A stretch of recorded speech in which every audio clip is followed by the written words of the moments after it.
읽겠습니다. 여호수아가 아침에 일찍 일어나서 이스라엘 사람들로 더불어 시팀에서 떠나 요단에 이르러서는 건너지 아니하고 거기서 유수가 아니라 백성들에게 명하여 가로되 너희는 레위 사람 제사장들이 너희 하나님 여호와의 언약궤 매는 것을 보거든 너희가 있는 곳을 떠나 그 뒤를 따르라. 그러나 너희가 그 사이 거리가 2000규빗쯤 되게 하고 그 옆에 가까이 하지 말라. 그리하면 너희가 행할 길을 알리니 너희가 그들의 이 길을 지나보지 못하였음이니라. 여호수아가 또 백성에게 이르되 너희는 스스로 성결케 하라.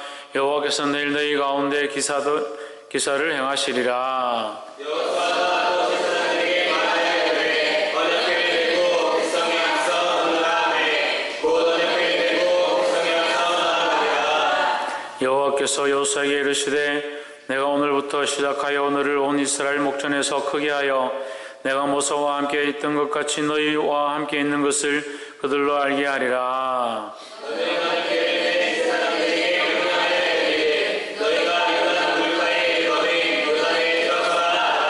여호수아가 이스라엘 자손에게 이르되 이리 와서 너희 하나님 여호와의 말씀을 들으라 하고 또 말하되 살아계신 하나님이 너희 가운데 계시다. 가나안 족속과 헷 족속과 히윗 족속과 브리스 족속과 기르가스 족속과 아모리 족속과 여부스 족속을 너희 앞에서 반드시 쫓아내실 줄을 이것으로서 너희가 알리라. 보라 온 땅의 주의 언약궤가 너희 앞서 요단으로 들어가나니 이제 이스라엘 지파 중에서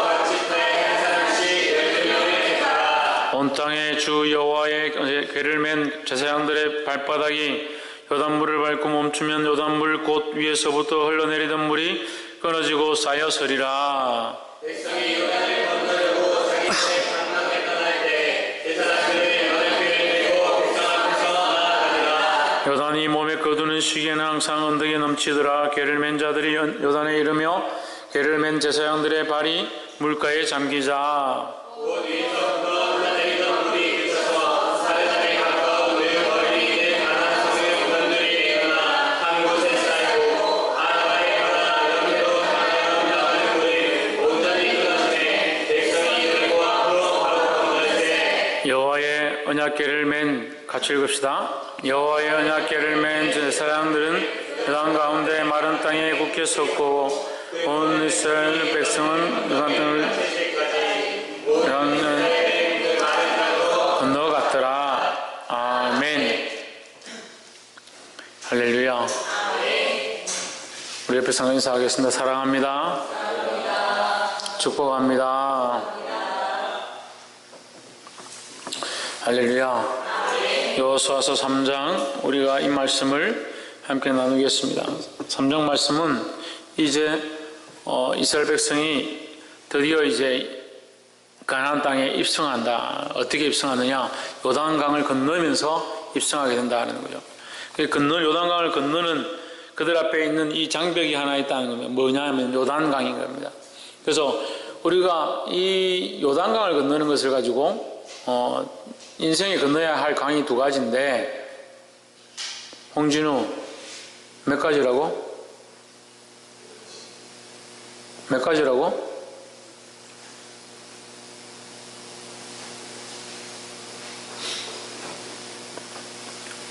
인생의 강을 건너는 것이 두 가지인데 첫 번째는 홍해를 건너고 두 번째는 요단을 건너는 것이다 라는 거예요. 홍해를 건너는 것을 인생의 처음 예수를 믿는 것이다 하고 요단을 건너는 것은 이제 그 하나님 나라에 들어가니까 이제 죽음의 길로 죽음의 강을 건너는 것이다 라고 표현합니다. 그래서 우리는 인생의 강을 두 번 건너는데 처음에 홍해는 뭐냐? 포로되었던 종되었던 그곳에서 나와서 하나님의 백성이 되어지는 것. 그래서 예수를 믿음으로 우리가 죄의 사람이 아니라 세상의 사람이 아니라 인간의 육체에 속한 사람이 아니라 하나님의 사람이 되는 것. 그것을 홍해를 건너는 것이다 한다는 거죠.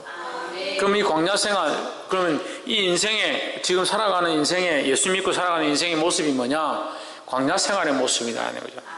광야 생활을 하다가 이제 우리가 이 땅을 마칠 때에 이 땅을 마치고 새 예루살렘 새 성에 들어가는 젖과 꿀이 흐르는 땅에 들어가는 그 하나님 나라에 들어가는 모습을 뭐라고 하냐? 요단강을 건넌다. 그래서 우리가 그 장례에서 부르는 찬양들에 보면 요단강 건너가서 만나리 하는 이런 찬양이 있습니다. 그럼 왜 요단강을 건너서 만나냐? 이제 그 요단이 우리의 경계선이다. 우리 인생이 끝나고 다시 들어가게 될 새로운 세상, 그것을 의미하는 것이다 라는 겁니다. 그래서 우리 인생은 영적으로 볼 때 크게 두 가지 강을 건너야 하는데, 첫 번째는 홍해강이고 두 번째는 요단강이다 라는 겁니다. 물론 뭐 세 가지로 얘기하는 사람도 있습니다. 뭐 나일강을 건너야 되고 홍해를 건너야 하고 요단강을 건너야 된다라고 하는 사람도 있는데, 크게 우리가 두 가지만 알면 될 것 같습니다. 그리고 오늘 이 여호수아 3장 말씀은 홍해를 건넌 백성들이 다시 이제 요단을 건너면서 그들의 믿음과 하나님의 역사를 경험하게 되는 놀라운 사건 중에 하나입니다. 하지만 요단강을 건넌 사건은 사람들이 별로 이렇게 회자되지 않죠. 그렇지만 이 말씀이 우리에게 큰 도전되기를 소망합니다. 3절에 백성에게 명하여 가로되 너희는 레위 사람 제사장들이 너희 하나님 여호와의 언약궤 매는 것을 보거든 너희 곳을 떠나 그 뒤를 쫓으라 했습니다. 뭘 쫓으라? 여호와의 언약궤를 쫓으라. 레위 사람 제사장들이 하나님의 언약궤 매는 것을 보거든, 뭘 보거든? 언약궤를 매는 것을 보거든. 그러면 우리는 누구를 쫓아야 되느냐? 언약궤 맨 자를 쫓아야 한다는 겁니다. 그럼 언약궤를 맨 자는 뭡니까? 언약궤를 맨 자는 율법을 맨 자죠. 율법을. 하나님의 살아계심을 메고 있는 자. 그래서 오늘로 치면 말씀을 전하는 자라는 거예요. 그래서 영적으로 볼 때는 우리에게 말씀을 전하는 자는 누굽니까? 영적으로 우리에게 말씀을 전하는 자는 누굽니까? 예수 그리스도죠. 예수 그리스도가 우리에게 말씀을 가르쳐 주셨죠. 그러니까 영적으로 볼 때 말씀을 우리에게 전하신 분은 예수 그리스도고, 육적으로 여러분에게 말씀을 전하고 있는 자는 누굽니까? 예, 저죠. 부족하지만 저를 따라야 된다는 거예요. 근데 저의 어떠함을 따르지 말고 말씀을 전하는 부분, 하나님 앞에 서 있는 부분, 하나님의 사역들을 행하고 있는 부분들을 볼 때에 그것을 보거든, 그것을 맨 것을 보거든. 그러니까 제가 이렇게 양복을 입었다고 저를 따르는 게 아니고, 제가 잘생겼다고 저를 따르는 게 아니라, 제가 이 하나님의 말씀으로 바르게 전하는 것을 보거든 어떻게 해야 되냐? 그것을 따라가야 된다는 거야.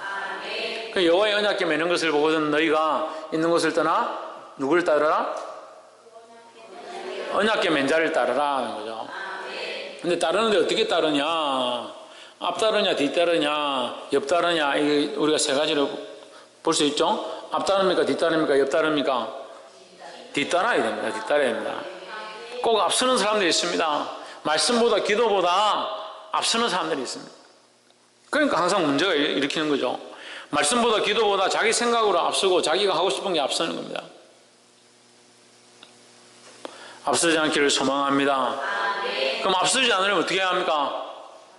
뒤따라가면 되죠. 앞서지 않으려면 뒤따라가면 되죠. 그래서 항상 우리는 말씀을 뒤따라가는 자, 말씀이 가라면 가고 서라면 서는 자가 되어야 하는 겁니다. 실컷 자기 하고 싶은 대로 살다가, 자기 마음대로 살다가 나중에 하나님 어떻게 할까요? 물고 살기는 자기 마음대로 살아놓고, 말씀이 앞서는 곳, 말씀이 가라고 하는 것을 가고 말씀이 서라고 하는 것을 설 수 있어야 된다는 거예요. 4절에 그러나 너희와 너희 그 사이 상거가 2000규빗쯤 되게 하고 그것에 가까이 하지는 말라. 그리하면 너희 행할 길을 알리니 너희가 이전에 이 길을 지나보지 못하였음이니라 했습니다. 가까이 하지 말라. 뭐에 가까이 하지 말라? 뭐에 가까이 하지 말라? 네, 언약궤를 맨 자들 앞에 가까이 하지는 마라. 왜 가까이 하지 말라고 합니까? 왜 가까이 하지 말라 했습니까? 앞서지 않기 위해서죠. 앞서지 않기 위해서. 그럼 우리는 뒤따르기 위해서 거리를 두어야 되는 겁니다. 그래서 말씀의 뒤에 서야 되는데 항상 앞에 서니까 문제예요. 말씀과 같이 가는 것도 문제입니다. 그러니까 항상 말씀이 앞서가고 그 말씀이 우리에게 뭐라고 말씀하시는가 뒤따라가야 되는 거예요. 그래서 일정한 거리가 필요하다라는 거예요. 너희가 행할 길을 알리니 너희가 이전에 이 길을 지나보지 못하였습니다 했습니다. 지나보지 못하였지만 하나님은 다 아신다라는 거죠. 그래서 우리는 지나보지 못했고 알지 못한다 하더라도 뭐가 지시하는 대로? 그냥 말씀이 지시하는 대로 따라가면 되는 겁니다.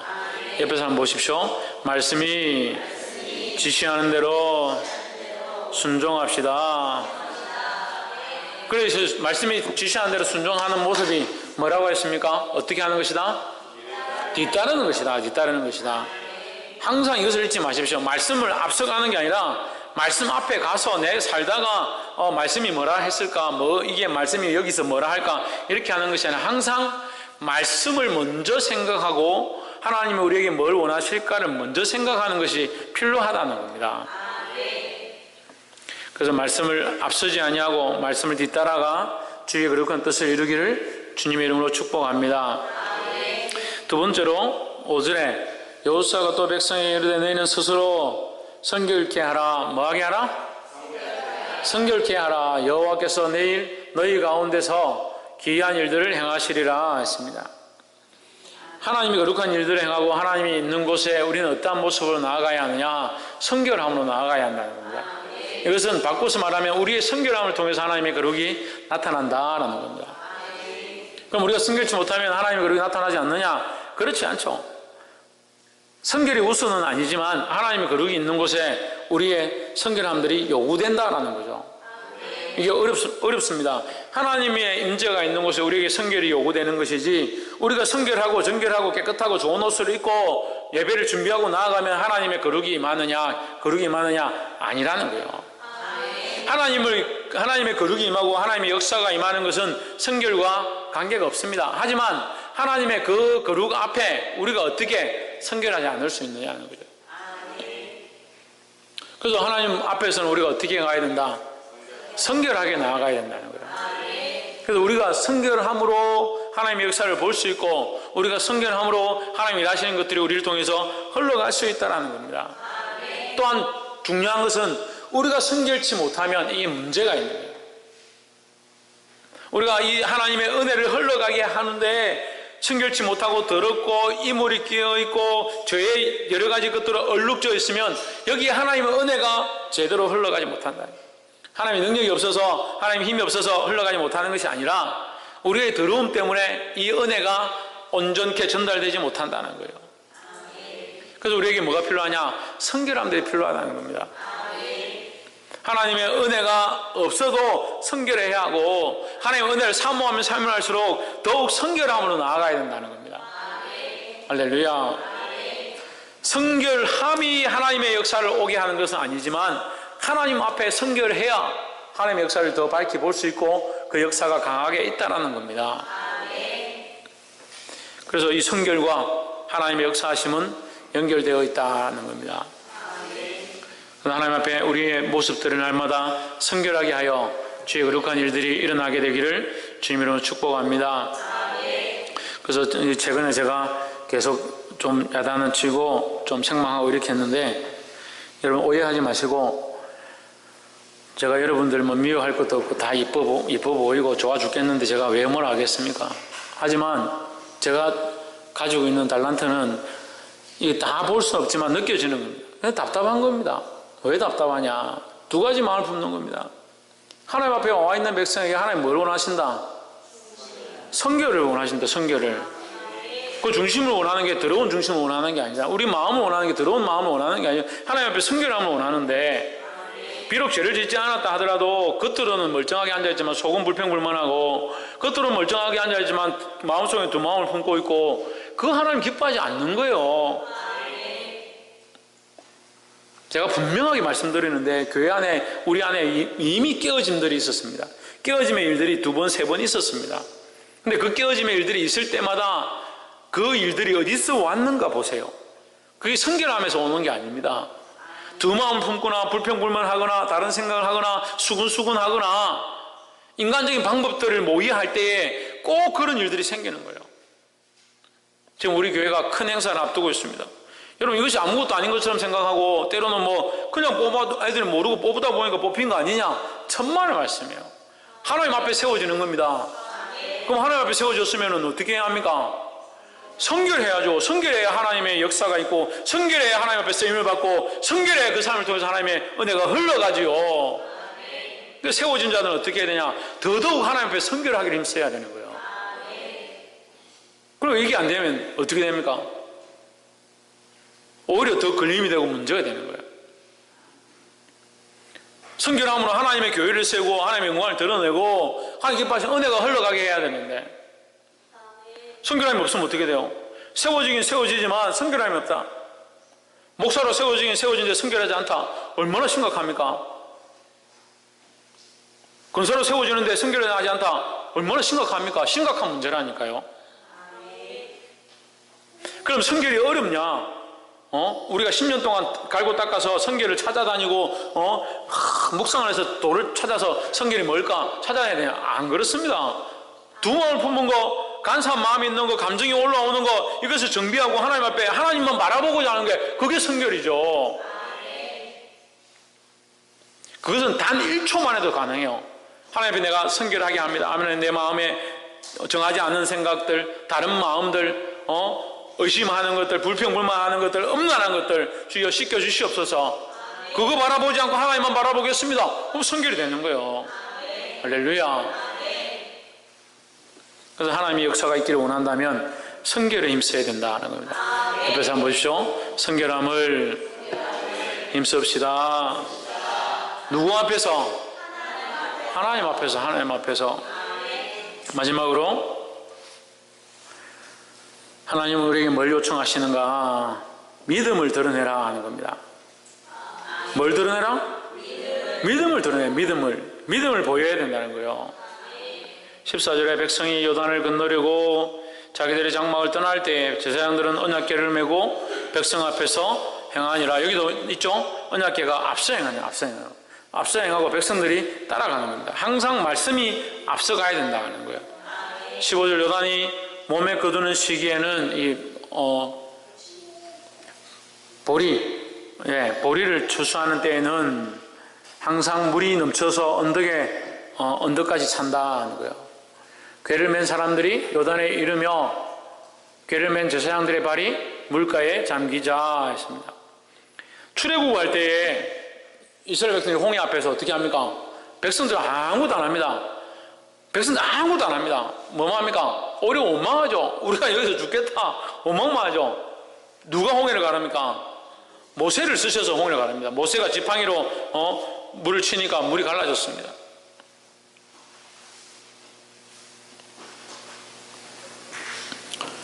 모세가 물을 쳤나 모르겠다. 가리키니까 물이 갈라졌습니다. 우리 홍해가 갈라져서 홍해를 건넜죠. 근데 오늘 요단강은 어떻게 합니까? 모세가 하지 않습니다. 모세가 이미 죽었었고, 여호수아가 하지도 않았고, 누가 하냐? 제사장들이 그 언약궤를 맨 제사장들이 하나님의 말씀을 들고 있는 자들이 앞서서 어떻게 하느냐? 그 물에 들어갔다는 거죠. 그럼 뭐가 있어야 된다? 믿음이 있어야 된다는 거예요. 자, 그래서 이걸 보면요, 우리가 처음 구원받은 것은 홍해의 기적과 연결된다 했죠. 우리가 처음 종되었던 포로되었던 애굽에서 나와서 광야 생활로 들어온 것은, 하나님의 백성이 된 것은 홍해를 건넌 것과 같다. 우리가 처음 예수 믿어서 하나님의 자녀가 된 것, 그것은 뭐냐? 홍해를 건넌 것과 같다. 그때는 누가 역사하느냐? 성령이 역사하고 우리를 인도한 사람이 역사하고 말씀을 전한 자들이 역사해서 홍해를 건너는 겁니다. 그래서 예수 믿게 되는 경우들이 많이 있습니다. 하지만 하나님 나라에 들어갈 때 마지막 요단강을 건넌다는 거예요. 그래서 요단강, 우리의 두 개 강이죠. 홍해를 건너는 것은 처음 예수 믿는 것이고, 요단강을 건너는 것은 인생에서 이제 새 하늘과 새 땅 가운데 들어가니까 이게 죽음의 강을 건넌다라고 볼 수 있습니다. 그 요단강을 건널 때에는 누가 발을 담그느냐? 제사장들이 발을 담그는 겁니다. 그럼 요단을 건너는 것은 누구의 믿음이 필요하냐? 우리의 믿음이 필요한 거죠. 홍해를 건널 때는 우리는 믿음이 좀 없고 부족하고 잘 몰랐지만 인도자들을 통해서 또는 가르치는 자를 통해서 말씀을 전하는 자를 통해서 그래, 예수님이 좋구나, 믿게 되었다. 그래서 발을 디디는 경우가 많다는 거예요. 하지만 마지막 홍해를 건널 때는 제사장들이 직접 들어가서 발에 물을 담그고 나서 그 홍해가 갈라졌다는 거예요. 요단이 갈라졌다는 거예요. 그래서 직접 발을 담궈야 하니까 누가 해야 되냐? 우리가 직접 해야 된다는 거예요. 구원의 일은 우리가 직접 얻을 수밖에 없다. 내 스스로 얻을 수밖에 없다는 거예요. 우리 엄마가 열심히 나오고 교회 잘 다니고 군사가 되니까 나는 자동으로 구원을 받겠지. 천만에 맞아요. 내 믿음이에요. 내 믿음. 내가 나를 구원할 수 있다는 거예요. 그 내가 나를 구원한다는 게 내 능력을 구원한다는 게 아니라 내가 예수님을 믿음으로 예수 그리스도를 통해서 내가 구원을 얻는 거예요. 그래서 자기 믿음으로 자기만 구원을 얻을 수 있는 거예요. 할렐루야. 그래서 뭘 보여야 되느냐? 믿음을 보여야 됩니다. 믿음을. 다른 것을 보일 게 뭐 있습니까? 믿음으로 그 물에 들어가면 되죠. 요단강에 발을 담그기만 하면 되죠. 벗개를 메고 온 것도 힘든데 무슨 물에까지 들어가라 합니까? 당신이 갈라서 땅 다 마르게 해주면 우리가 가겠습니다. 이제는 그렇지 않다는 거예요. 이제는 우리가 건너가야 된다는 거예요. 할렐루야. 그래서 자기 본인의 믿음, 나 자신의 믿음, 이것이 중요하다는 겁니다. 옆에 사람 보십시오. 각자 자기 믿음을 하나님 앞에 바로 세웁시다. 누구의 믿음이 필요하냐? 나의 믿음이 필요하다는 거예요. 아브라함과 이삭과 야곱의 믿음이 필요한 것도 아니고, 다윗의 믿음이 필요한 것도 아니고, 우리 조상들의 믿음이 필요한 것도 아니고, 이곳에 있는 세워진 자들의 믿음이 필요한 것도 아니고, 내가 믿어야 돼. 내가 하나님의 말씀보다 앞서지 말아야 하고, 또 성결함으로 나아가야 하고, 또한 우리에게 뭐가 필요하냐? 내 믿음이 필요한 거예요. 내가 믿음으로 하나님 앞에 보이고 내가 믿음으로 이것을 행할 때 하나님의 놀라운 역사가 우리 앞에 일어나고 구원의 길이 열릴 줄 믿습니다. 이 놀라운 은혜와 축복이 저와 이루는 삶 가운데 역사에서 우리를 통해서 놀라운 구원의 일들이 일어나고 죽어간 자들이 살아나는 그런 은혜를 보게 되기를 주의 이름으로 축복합니다. 기도하겠습니다. 이 시간 우리가 말씀을